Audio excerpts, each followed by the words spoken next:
Alright, this video is on exponentials. Alright, what are exponentials? And what are some uses of exponentials? Well, exponentials are types of equations where x shows up as an exponent. For example, y equals 3 raised to the x. This is not y equals 3x. So basically, when x equals 2, y equals 3 squared, which is 9. Okay? It is not y equals 3x, where y equals 3 times 2, which is 6. Okay? It is not that. X in this case will always be an exponent. Alright? Now your rule for this is y equals a raised to the x, where a is greater than 0, but not 1. Reason it can't be 1 is because a 1 raised to anything is 1. So x is greater than 0, but not 1. Alright? Not 1. Now here's what your graph of an exponential will look like. Alright? Now the slope of it here, and how quickly it turns and goes up, will vary depending on this number. But every exponential will go through the point 0, 1, unless it's shifted. But if it's just in the form of y equals a to the x, and there's no shifting done, every exponential will always go through 1, because anything raised to the 0 power is 1. So anytime x is 0, y will always be 1. Alright, so that's what the graph looks like. Make sure you remember and know this on sight, because it'll help you out in the future. When you go to identify graphs, if you look and go, oh, it goes through 0, 1, it's probably an exponential. And then, of course, you can plot a few points to verify that. All right, but the graph of every exponential will go through the point 0, 1. And here's just a little table of the exponents. X, -4, -3, all the way to 1. F of x equals 2 to the x. Then, of course, the value that you get out. All right. So again, every exponential will go through the point 0, 1. All right. Now, what are some uses for exponentials? Well, you can use them to determine growth of things such as viruses, rumors, bank accounts / interest, bunny rabbits. I spelled rabbits wrong. Bunny rabbits, and of course, the beloved zombies. Everybody loves zombies. All right. And you can also do it for decay, things such as isotopes, radioactive isotopes, and populations. Now, a special base that appears a lot in the real world is E. E is known as the natural base or the transcendental base.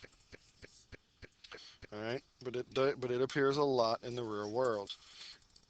It is approximately, because it's a never-ending decimal, so you can't ever get it exact.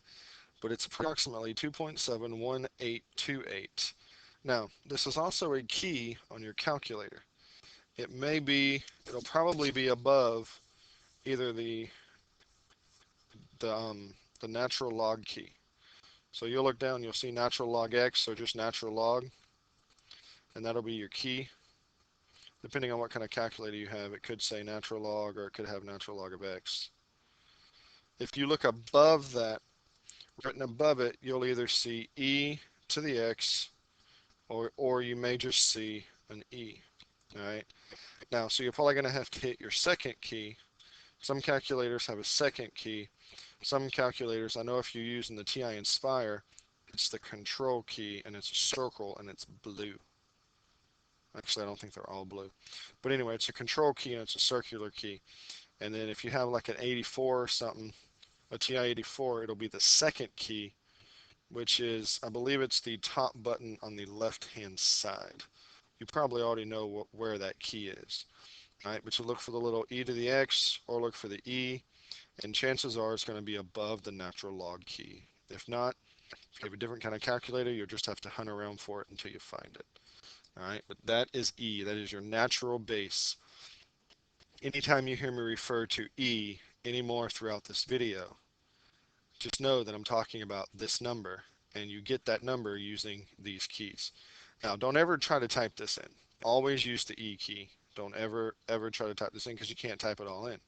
So it can throw off your answer. Even if you round to 7 or 8 decimal places, you'll see later on in this unit that it will actually throw off your answer. So you actually need to use your E key and not type in the number. All right. Now, mainly what exponentials are used for is interest calculations. All right. You can use your checking account, which gives interest, and that's the good kind of interest, so to speak.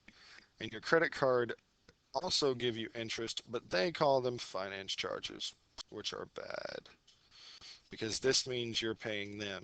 This means they're paying you, which is good. All right. So your formula, A equals P parentheses 1 plus R divided by N raised to the NT. Make sure you write this down. You're going to need to know this. You may need to even know it by heart because I may not always give it to you. All right, so make sure you know this formula.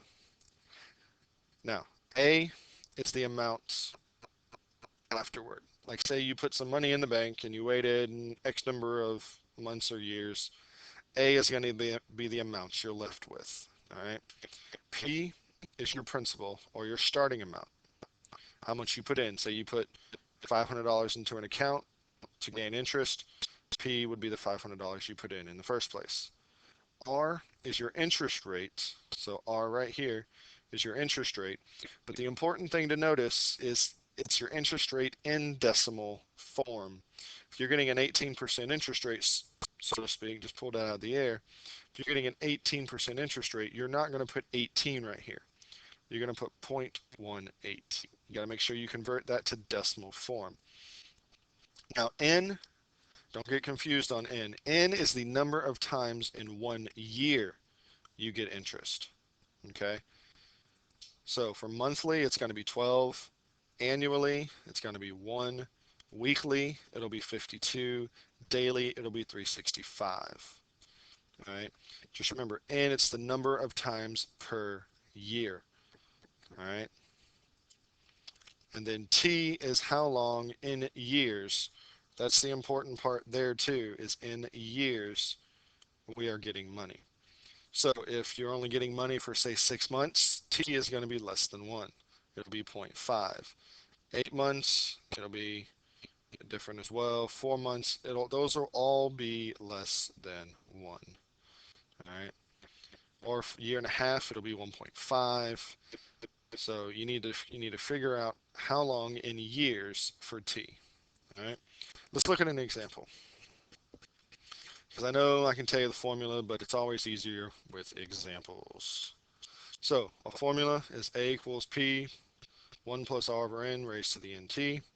So let's say, suppose you put $200 into a bank account which compounds interest monthly at a rate of 12%. How much money will be in the account after 8 years? All right. So A equals P, 1 plus R over N raised to the NT. So we don't know A yet, but we do know our principal. Our principal is $200. So 200 times 1 plus R. Remember, R is your interest rate, but you got to convert it to a decimal. So it's going to be 0.12 divided by the number of times in 1 year that we're going to get interest. And this is compounded monthly, so that's going to be 12, close parentheses, times N, which again is the number of times per year. So 12 times T, which is the number in years, and we're going to do 5 years. All right, so this is going to equal 200, 1 plus 0.12 over 12, and then 5 times 12 is 60. All right, so this equals 200, 1, whoops, it's supposed to be 1 plus 1 plus 0.12 divided by 12 is 0.01 times 60. So that equals 200 times 1.01 raised to 60, which is 200 times 1.817, which equals $363.34. So if you were to put $200 into a bank account, which compounds interest monthly at a rate of 12%, after 5 years, you are going to get $163.34 in interest, giving you a grand total of $363.34 in your account. All right, so that's how this works. Important thing to remember, P is your principal, R is your interest rate converted to a decimal, N, both these N's are your number of times per year that you're getting the interest, and T is the number in years that you're getting interest for. Okay, so make sure you remember all how to do this. Make sure you remember what these variables mean, because here's a you try. So pause the video and see if you can figure out how much money is in the account after this time. So you put $500 into your bank account. It compounds interest weekly at a rate of 18%. So pause the video, see if you can figure it out.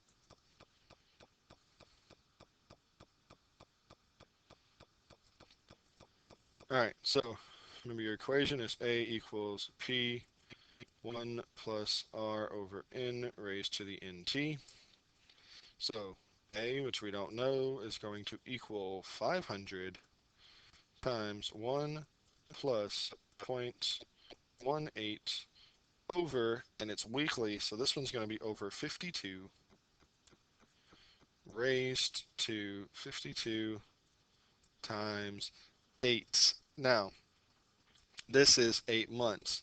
So we're going to have to take 8 and divide it by 12 to figure out how many months we're going to get interest. All right. So 500 times 1 plus 0.18 over 52. Now, when you multiply this together, you're going to get 34.6 repeating. All right. So this is going to equal 500 times 1 plus 0.00346 to the 34.6 repeating power. Now, if you have a calculator that you can type this all in at one time, like the Inspire, you can actually type this in, make this a fraction. I would recommend leaving this as 52 times 8 over 12. All right. If not, if you have like say the 84, or you can even do this with the Inspire. What I would do is I would do 8 divided by 12 and hit enter, get that answer. Do answer times 52, get that answer, which is the 34.6 repeating. And I would actually store that as X. Okay. I would take that 34.6 and store it as X. So that way you can just put X up here. All right. If you don't know how to do that, you can ask me in class and I'll show you. You can also do this with the Inspire, and I'll show you how to do that too if you ask me in class. All right. But I would recommend keeping that, because if you just do 34.6, it's going to throw your answer off some. All right. So 500, 1.00346 to the 34.6 power. That equals 500 times 1.127, which equals $563.63. So, still not a bad amount of interest for only 8 months. You got $63.63. Still not a bad amount of interest. All right. So this is how you do interest that is compounded either monthly, weekly, daily, and so forth. Now, what happens if you get interest that's compounded continuously? All right. What continuous compounding interest is it means that you are continuously getting interest every second. So it's always, always, always earning interest. All right. That does mess with your equation a little bit. All right. Your A equals P parentheses 1 plus r over n parentheses raised to nt is now going to be a equals pe raised to rt. Now the variables are the same as before. A is the amount you have after all of it's over. P is how much you started with. E is that button on your calculator I was telling you about that you may have to hit the second or the control key first. And then RT, R is your interest rate converted to a decimal, and T is your time in years. All right, so your variables are the same. It just looks a little different. So A is still your amount after you're done. P is still your principal, which is your starting amount. My handwriting looks terrible. I need to slow down. All right. E, remember, is the button on your calculator. R is your interest rate. And remember, convert it to a decimal. That's important. And then T, of course, is your time in years.